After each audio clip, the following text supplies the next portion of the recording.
Togo, simple accalmie révèle à nouveau la grande méchanceté du régime Faure PT-UNIR.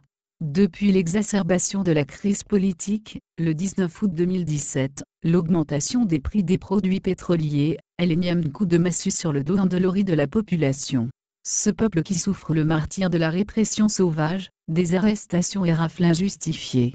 La militarisation prononcée du pays a drastiquement plombé les activités économiques, de sorte qu'au bout d'une année, la misère ambiante s'est aggravée au Togo. Dans un pays où le gouvernement est soucieux du bien-être de la population, des efforts devaient être faits pour l'accompagner et la soulager. Sous Faure Gnassingbé qui se braque, dès qu'on parle d'alternance, rien n'a été fait pour venir au secours de ses concitoyens à bout de souffle.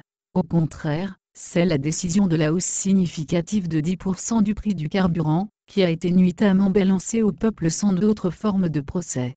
De 498 francs le litre, le super sans plomb coûte depuis le mardi 28 août, 548 francs, le gasoil de 500 à 550 francs, le pétrole lampant de 445 à 490 francs, mélange de temps de 599 à 646.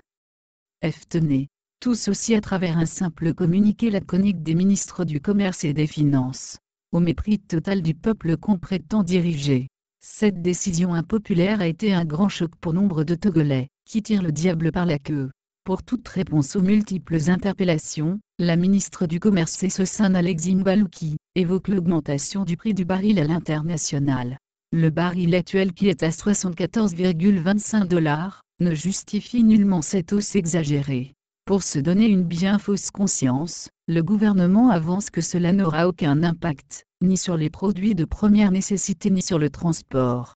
Un tissu de mensonges grotesques, puisque c'est tout le contraire sur le marché avec des séries d'accrochages entre conducteurs de taxi et taxi-moto et leurs clients.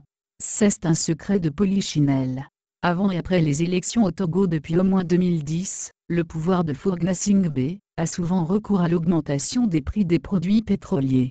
Pour consolider son plan de fraude électorale, ce pouvoir qui n'est capable de rien pour soulager la peine de la population au quotidien, parle de financement sur fonds propres. Et l'annonce des élections législatives pour le 20 décembre, suffit pour clouer encore au pilori les pauvres Togolais. Il faut les saigner davantage, pour des élections dans des conditions troubles, qui ne vont que contribuer à déchirer davantage le tissu social déjà en lambeaux. Comment une gouvernance peut être cynique à ce point ? Une simple accalmie après le sommet de la CEDEAO a suffi pour enfoncer davantage le peuple dans la misère. Ce qui laisse entrevoir que ce pouvoir ne mérite pas de répit et que le peuple doit être constamment en lutte pour sa survie. Malheureusement, c'est ce pouvoir qui n'est plus capable du bien qui œuvre, manœuvre et s'échine à se pérenniser ad vitam aeternam. Quelle méchanceté!